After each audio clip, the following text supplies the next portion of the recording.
Drake dropped for all the dogs, and dog got dogged to chick out when she wouldn't fetch. I feel like this is all that's left. Fire and brimstone.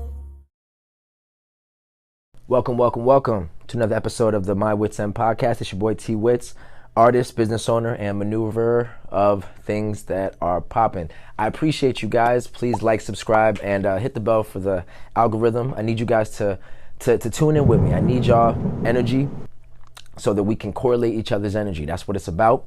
We got to recognize that this is a movement. Tribe Trinity Entertainment is about a family. We're about a community. We're about making sure that everybody's skills get to shine. And you use your skills to enhance my skills, and then we all just bask in skills together. So, with that being said, I want y'all to think about something. We have a great opportunity in hip-hop right now. The Kendrick Lamar and Drake beef. This is a big deal, guys.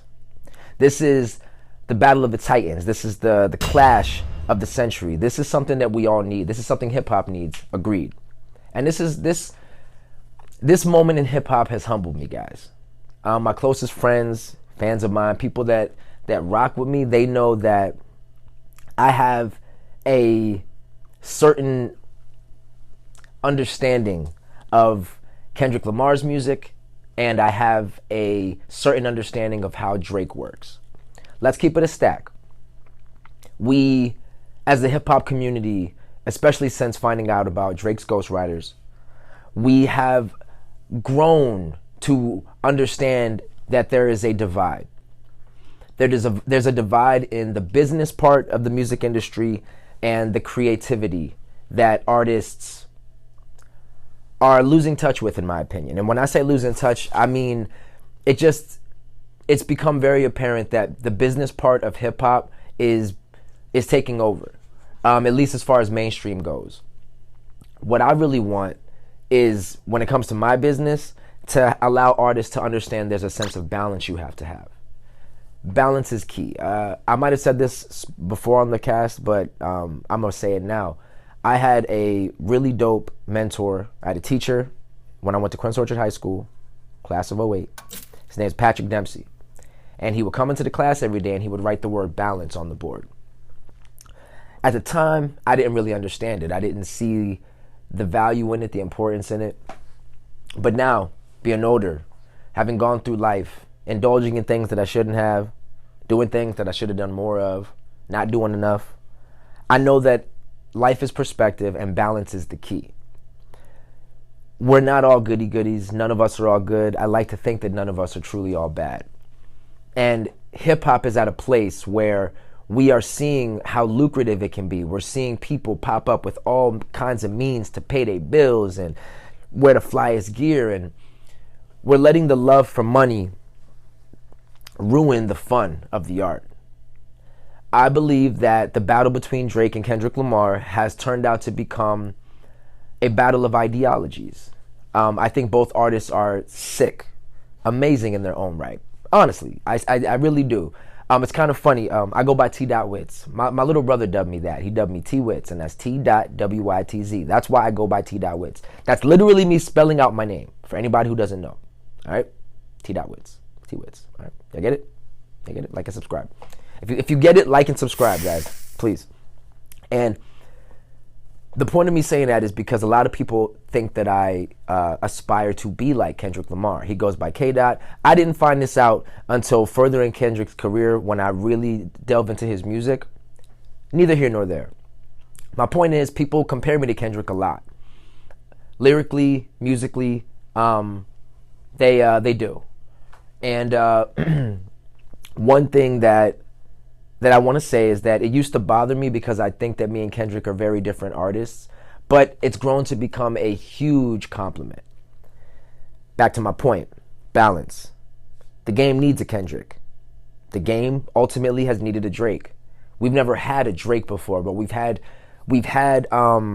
variations. We've had iterations of the kind of things that Drake has brought to the game. People want to get on Drake a lot for his eccentricities, for his out there-ness, for his willingness to be himself, which in hip-hop means to be different. Because I personally feel like there's a stereotype of what an artist is supposed to be like, bear with me, y'all. There's an image of how we look at a certain hip-hop artist. At least traditionally there was, to a degree. There have been so many artists that have come and shaken that imagery, that have changed the game, so to speak. I highly believe that Drake is someone who, if he hasn't changed the game with his own style, he's just adapted and involved himself with as much hip-hop as possible. So much, and he's such a chameleon that people despise him for it.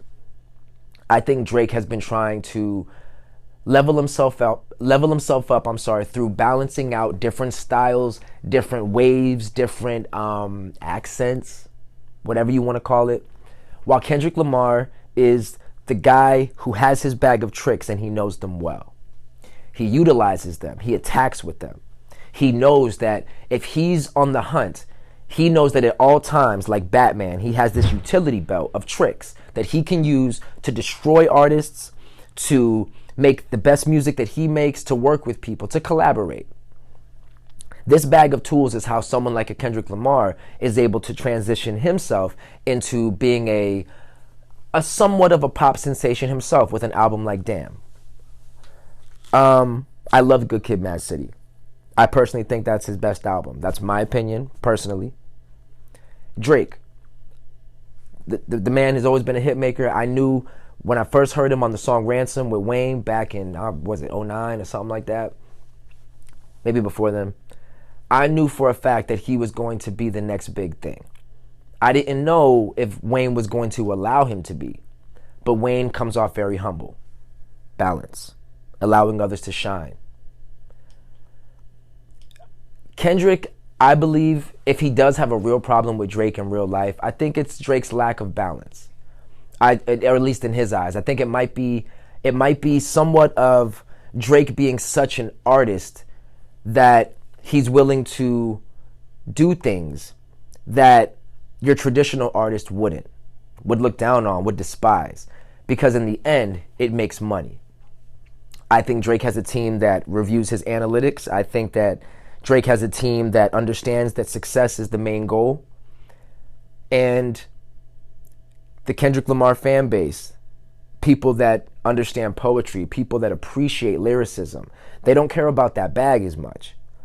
One thing that used to bother me about Kendrick Lamar's music was his openness, his need to be as blunt with the audience as possible, with letting us know what's really on his heart. And for me, that was only an issue because I feel like it made him too vulnerable.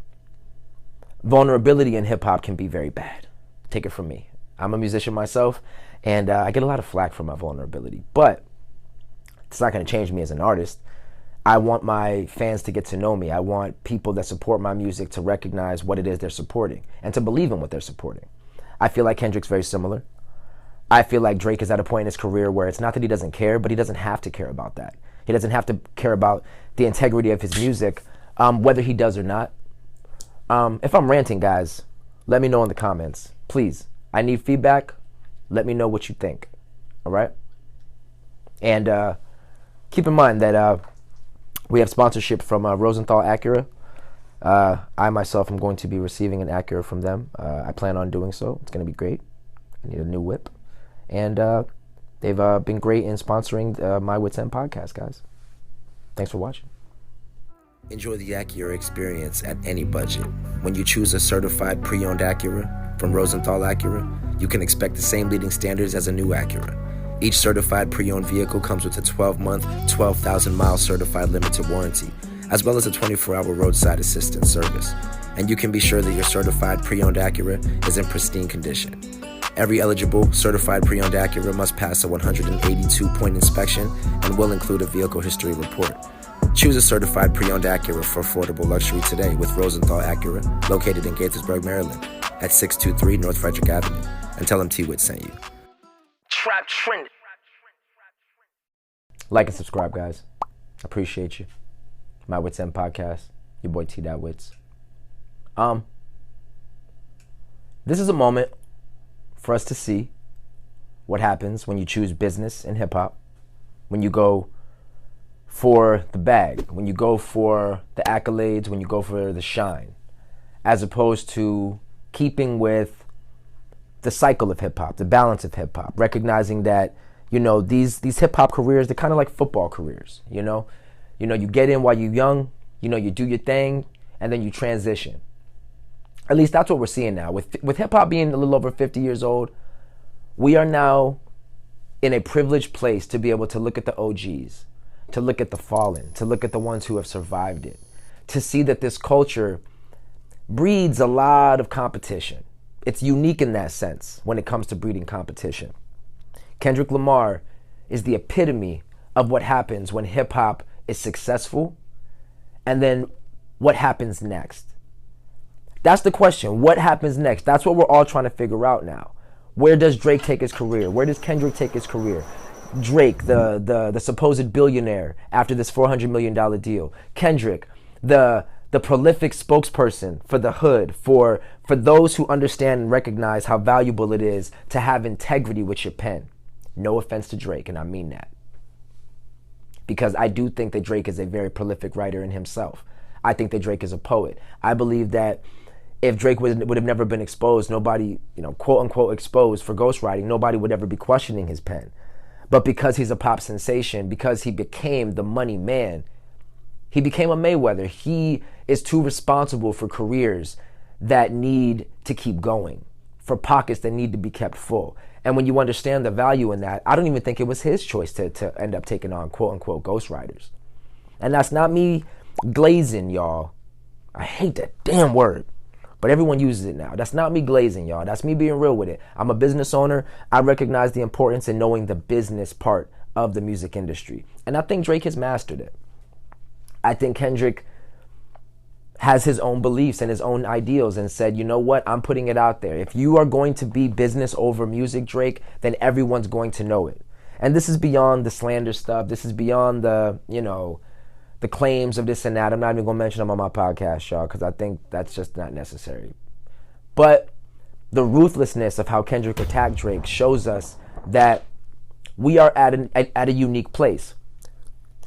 When the biggest guy can be attacked because the money is what he chose, and that's just my outlook on it. It's my opinion. Then what does that say about all of us little guys? Because Kendrick isn't the little guy. Kendrick's not the little guy in this. I personally don't believe he is. Kendrick is a mega artist. He's a superstar. He's a megastar. We are the independent artists. We are the little guys. I'm the little guy in this. I'm not involved in this beef. But I recognize the importance of knowing that this is hip hop on one of its last legs right now. At least the hip hop that we know it as. What happens when these big artists get into their 40s and the music about the clubbing and the you know, the dealing with the girls and the drugs and all that stuff? What happens when all of that is whack now that you're older?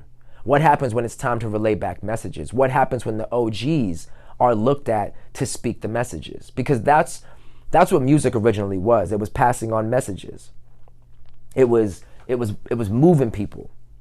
You know, if y'all losing me, tell me in the comment section. Seriously. But I think we got to take some time to realize how important this moment is. I don't know how Drake's career is ever going to be the same. I don't know what happens when the court of public opinion looks at him a certain way due to the power that Kendrick's integral pen has. What happens when you can't explain to people that you're part of a machine that's bigger than you are, that keeps hip-hop running? We're talking about Drake.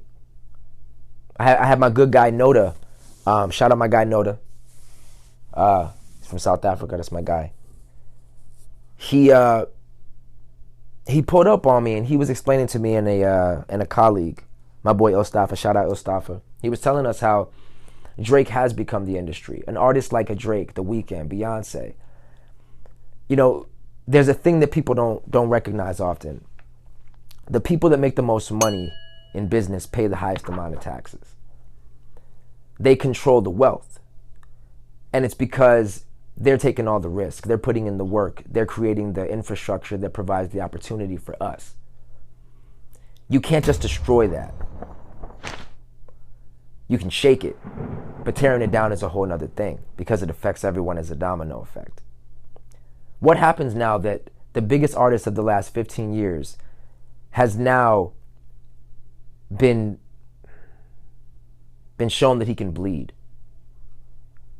I think that this is a moment for balance to come back to the game. I love Drake's music.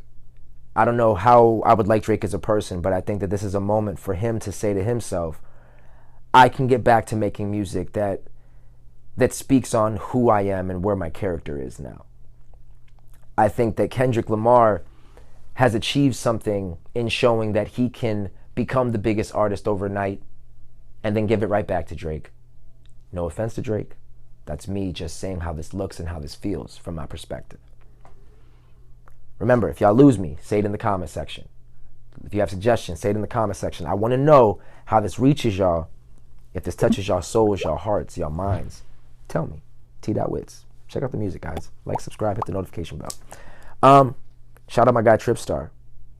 Shout out his girl Cheyenne. Yo, we have an amazing team. And one of the really cool things about being able to talk hip-hop with you guys is that I myself have been through so much in this industry. I've met some of my favorite artists. Some of them I really enjoyed working with. Some of them I didn't really like. I was shocked. But it's about working together, guys.